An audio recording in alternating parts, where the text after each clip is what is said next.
नमस्कार भाइयों और बहनों, क्या आपने कभी किसी को मूर्ख, बेकार या घटिया इंसान कहा है? या कभी किसी ने आपको ऐसे शब्दों से अपमानित किया है? आज का संदेश सीधा यीशु मसीह की वाणी से है, जहां उन्होंने बताया है कि शब्द भी किसी को मार सकते हैं, शब्द भी किसी को नुकसान पहुंचा सकते हैं, या शब्दों की जो सोच है वो भी किसी व्यक्ति को नरक की आग तक लेकर जा सकती है। यीशु मसीह की दृष्टि में जब कोई व्यक्ति अपने भाई को मूर्ख कहता है तो यह एक गहरी आत्मिक समस्या है कि अगर कोई व्यक्ति किसी दूसरे व्यक्ति को, अपने रिश्तेदार को, अपने दोस्त को, अपने भाई को अगर वो मूर्ख कह रहा है तो वह केवल उसको एक अपशब्द नहीं बोल रहा है, वह उस व्यक्ति के अस्तित्व, आत्मसम्मान और उसकी आत्मा को नीचा दिखाने की भी कोशिश करता है। बहुत सारे लोग इस दुनिया में हैं जो सोचते हैं कि बुरा बोलना कोई बड़ा पाप नहीं है, हमारी मर्जी है तो हम किसी को कुछ भी बोल सकते हैं, किसी को कुछ बोलना, बुरा बोलना कोई पाप नहीं है। लेकिन यीशु मसीह ने सिर्फ शब्दों से नहीं बल्कि हृदय की भावनाओं से पाप को जोड़ा है। जो भी आपके मुंह से निकलता है आखिर उसका कनेक्शन आपके मन और हृदय से ही तो होता है। जो भी मैं बोल रहा हूँ पहले सोच रहा हूँ फिर बोल रहा हूँ, तो अगर आप किसी को बुरा कहते हैं तो उसके पीछे सिर्फ आपका ये बोली नहीं है, सिर्फ आपका ये मुख ही दोषी नहीं है, आपका मन और हृदय भी दोषी ठहरता उसमें। यीशु मसीह ने हमें यह सिखाया है कि यदि कोई अपने भाई से क्रोधित होता है या उसे तुच्छ और मूर्ख समझता है तो वह न्याय के योग्य है। यानी कि अगर आप अपने किसी दोस्त को, अपने पड़ोसी को, अपने भाई को अगर मूर्ख समझते हैं, मूर्ख कहते हैं उसको, तो आपके ऊपर परमेश्वर का न्याय उतरेगा और ऐसा करना नरक की आग तक आपको लेकर जा सकता है। इसलिए किसी को बोलने के पहले या कुछ कहने के पहले आप जरूर सोचें कि वचन क्या कहता है, परमेश्वर क्या कहते हैं। मत्ती 5वें अध्याय के 22वीं आयत में लिखा है कि मैं तुमसे यह कहता हूँ कि जो कोई अपने भाई पर क्रोधित होगा वह न्याय के योग्य ठहरेगा, और जो कोई अपने भाई से राका कहेगा वह महासभा के योग्य ठहरेगा, और जो कोई मूर्ख कहेगा वह नरक की आग के योग्य ठहरेगा। यानी कि पवित्र शास्त्र जो है वो हमें साफ साफ सिखा रही है, चेतावनी दे रही है कि आप अपने पड़ोसी को, अपने भाई को, अपने दोस्त को आत्मिक मूर्ख ना कहें। यानी कि उसको ज्ञान की कमी है ऐसा आप बिल्कुल ना कहें। देखिए ये जो पद है, यानी कि यीशु की जो पहाड़ी संदेश है, उस पहाड़ी संदेश के तहत ये शिक्षा आती है, जहां उन्होंने केवल बाहरी कामों के नहीं बल्कि भीतर के विचारों और मनोवृत्तियों के लिए भी मनुष्य को उत्तरदायी ठहराया है।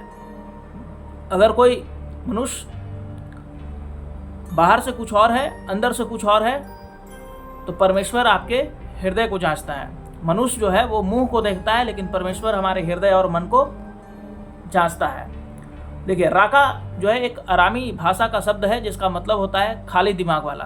तो अगर आप अपने भाई को राका कहते हैं, खाली दिमाग वाला कहते हैं, उसको बेवकूफ़ कहते हैं या अयोग्य कहते हैं, मूर्ख कहते हैं, ज्ञानहीन कहते हैं, आत्मिक रूप से अगर आप उसको तुच्छ समझते हैं, ठीक है, तो आप न्याय के अंतर्गत आएंगे। परमेश्वर एक धर्मी है, परमेश्वर है और वो न्यायी भी है, ठीक है। तो आप किसी दूसरे व्यक्ति को ये ना कहें कि तुम जीने लायक नहीं हो, तुम आत्मिक मूर्ख हो, क्योंकि उसमें भी परमेश्वर की ही आत्मा निवास करती है। अगर वो व्यक्ति अच्छा है तो यीशु ने बताया कि यह सोचना कि कोई व्यक्ति मूल्यहीन है एक तरह का घृणित अभिमान और आत्मिक हत्या है। आप किसी को इस तरह से बोल नहीं सकते हैं, आप उसकी आत्मिक हत्या नहीं कर सकते हैं यह कह के कि तुम एक मूल्यहीन व्यक्ति हो, आत्मिक मरे हुए व्यक्ति हो, मूर्ख व्यक्ति हो। देखिए भाई का अपमान परमेश्वर की रचना का अपमान है। बाइबल हमें सिखाती है कि हर इंसान परमेश्वर के स्वरूप में बनाया गया है। उत्पत्ति 1 अध्याय की 27वीं आयत में ये बात लिखी हुई है कि हर एक मनुष्य जो है वो परमेश्वर के स्वरूप में ही रचा गया है। इसलिए आप जब किसी को नीचा दिखाते हैं या मूर्ख कहते हैं तो आप परमेश्वर के उस स्वरूप का अपमान कर रहे होते हैं। याकूब 3 के तीसरे अध्याय के 9वें और 10वीं आयत में लिखा है कि हम उससे प्रभु और पिता की स्तुति करते हैं और उसी से मनुष्यों को श्राप भी देते हैं जो परमेश्वर के स्वरूप में बने हैं। तो हे भाइयों, ऐसा नहीं करना चाहिए। ये बात लिखी हुई है कि आप जिस मुंह से परमेश्वर की प्रार्थना कर रहे हैं उसी मुंह से आप मनुष्य को श्राप भी दे रहे हैं, जबकि उस मनुष्य में भी क्या है, परमेश्वर की ही आत्मा निवास करती है। यीशु का न्याय जो है वो बाहरी न्याय सिर्फ नहीं है, वो आपकी भीतरी स्वभाव को भी पकड़ लेते हैं। यीशु मसीह ने फरीसियों और शास्त्रियों को चेतावनी दी कि वे बाहर से धार्मिक दिखते हैं लेकिन भीतर से घृणा, घमंड और पाखंड से भरे हैं। इस शास्त्री और फरीसी लोग कौन थे? तो इस शास्त्री और फरीसी लोग जो ज़्यादा पूजा पाठ करने में विश्वास रखते थे, जो कर्म कांड में ज़्यादा विश्वास रखते थे, उनको फरीसी और ज्ञानी लोग कहा गया है। जो बाइबल ज़्यादा पढ़ते हैं वो फरीसी हो सकते हैं, वो शास्त्री हो सकते हैं, लेकिन पढ़ना और उसके अनुसार चलना दोनों में आसमान ज़मीन का फ़र्क होता है। मैं किसी चीज़ को जानता हूँ और हो सकता है उसका ज्ञान रखता हूँ, लेकिन उस चीज़ के पीछे नहीं चलता हूँ, उसको फॉलो नहीं करता हूँ। तो ये दोनों बातें अलग अलग है। तो यीशु मसीह ने फरीसियों को चेतावनी दी कि वे बाहर से धार्मिक दिखते हैं लेकिन भीतर से घृणा, घमंड और पाखंड से भरे होते हैं। मत्ती 23 के 27 में लिखा है कि हे कपटी शास्त्रियों और फरीसियों, धिक्कार है तुम पे, क्योंकि तुम सफेदी किए हुए कब्रों के समान हो, जो बाहर से तो सुंदर दिखाई देते हैं परंतु भीतर मृत मनुष्यों की हड्डियों और हर प्रकार की अशुद्धताओं से भरे हुए हैं। यानी कि तुम बाहर से जो है बहुत अच्छे दिख रहे हो, बाहर से सुंदर दिखाई दे रहे हो, लेकिन अंदर से क्या है, तो सिर्फ मनुष्य की हड्डियों और अशुद्धताओं से भरे हुए हो।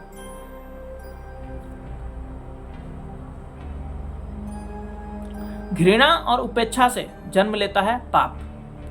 अगर आप किसी से घृणा करते हैं, किसी का तिरस्कार करते हैं, तो इससे आपके अंदर एक पाप जो है वो जन्म लेता है।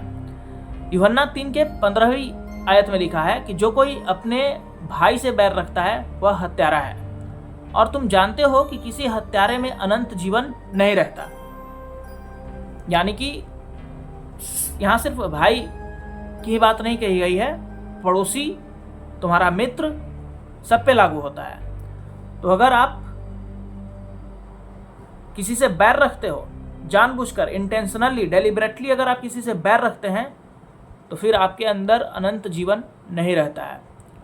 भाई से घृणा करना, उसे तुच्छ समझना, अपमानित करना, यह सब हृदय में हत्या के बीज बोने जैसा है। जैसे कोई हत्यारा एकाएक चाकू निकाल के किसी का मर्डर नहीं करता है, पहले उसके दिमाग में आता है, उसका हृदय मलिन होता है, उसमें पाप का बीज जो है वो पड़ता है, और धीरे धीरे जो है वो फिर इस नौबत पे आ जाता है कि किसी की हत्या कर देता है। तो कुछ ऐसा ही है कि अगर आप किसी से घृणा करते हैं, उसको तुच्छ समझते हैं, अपमानित करते हैं, तो यह आपके हृदय में हत्या के बीज बोने जैसा है।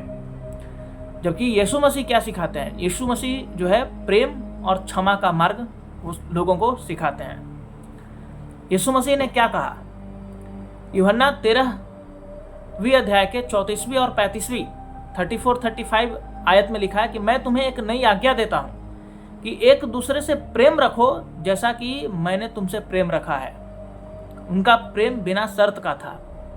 उन्होंने यहाँ तक कहा कि अपने शत्रुओं से भी प्रेम रखो, और जो तुमसे बैर रखते हैं उनके लिए भी प्रार्थना करो। ये भी मत्ती 5वीं अध्याय के 44वें वर्ष में लिखा हुआ है। देखिए, आत्मिक घमंड जो है वो शैतान का स्वभाव है। घमंड आना शैतान का स्वभाव है। शैतान ने घमंड में आकर परमेश्वर के विरोध क्या किया? विद्रोह किया। और जब कोई मनुष्य यह सोचता है कि मैं दूसरे से श्रेष्ठ हूं, तो वह भी उसी शैतानी मार्ग पर चल रहा होता है। अगर कोई व्यक्ति ऐसा है जो ये कहता है कि मैं हर किसी दूसरे व्यक्ति से श्रेष्ठ हूँ, अच्छा हूँ, मुझसे बेहतरीन कोई नहीं है, तो वो भी शैतानी मार्ग पर ही चल रहा होता है। नीति वचन 16 का 18 हमें ये सिखाता है, घमंड विनाश से पहले आता है और अभिमान पतन से पहले। घमंड जो होता है, वो जो एक हिंदू धर्म में लिखा हुआ है कि जब विनाश मनुष्य पर छाता है पहले विवेक मर जाता है, तो कुछ ऐसा ही है कि घमंड जो है विनाश से पहले आता है। और अभिमान जो है वो पतन से पहले आता है। यीशु मसीह ने एक बार कहा कि जो कोई मेरे स्वर्गीय पिता की इच्छा पर चलता है वही मेरा भाई है, वही मेरा बहन है और वही मेरी माता है। यानी कि अगर आप परमेश्वर की इच्छा के अनुकूल नहीं चलते हैं तो आप हमारे मित्र नहीं हो सकते हैं, आप हमारे भाई नहीं हो सकते हैं, आप हमारी माता भी नहीं हो सकते हैं। अगर माँ जो है वो परमेश्वर की इच्छा पे नहीं चल रही है, भाई अगर परमेश्वर की इच्छा के अनुकूल नहीं चलता है तो फिर वो भाई भी नहीं हो सकता है। मित्र अगर कुमार्ग पे चलता है, शैतानी शिक्षाओं पे चलता है तो वो भी मित्र नहीं हो सकता है। देखिए, दूसरों को नीचा दिखाना एक आत्मिक अंधापन है। अगर आप किसी दूसरे को नीचा दिखाते हैं तो ये आपका आत्मिक अंधापन है। मत्ती 7वें अध्याय के 3 और 5वीं लाइन में लिखा है कि तू अपने भाई की आंख की तिनका को क्यों देखता है, जबकि तुझे खुद ही अपने आंख की भारी लकड़ी पर ध्यान नहीं जा रहा है। यानी कि आप जो है दूसरे की आंख के तिनके को देख रहे हैं, लेकिन आपके खुद के आंख में एक बड़ा सा लट्ठा जो है वो आपको दिखाई नहीं पड़ता है। जब हम दूसरों की गलतियों को देखते हैं लेकिन अपनी आत्मा की स्थिति को नहीं समझते हैं, तब हम न्याय करने का अधिकार खो देते हैं। यीशु मसीह न्यायी है, वो केवल प्रेमी नहीं, वो धर्मी भी है। उन्होंने बताया कि यदि कोई क्षमा नहीं करता है तो वह स्वयं भी क्षमा पाने योग्य नहीं है।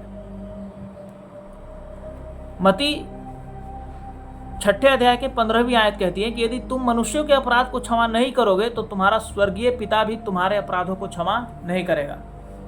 यानी कि आपको क्षमाशील होना है, आपको क्षमा करने लायक होना पड़ेगा, तभी जो है आपके ऊपर भी परमेश्वर क्षमा करेंगे।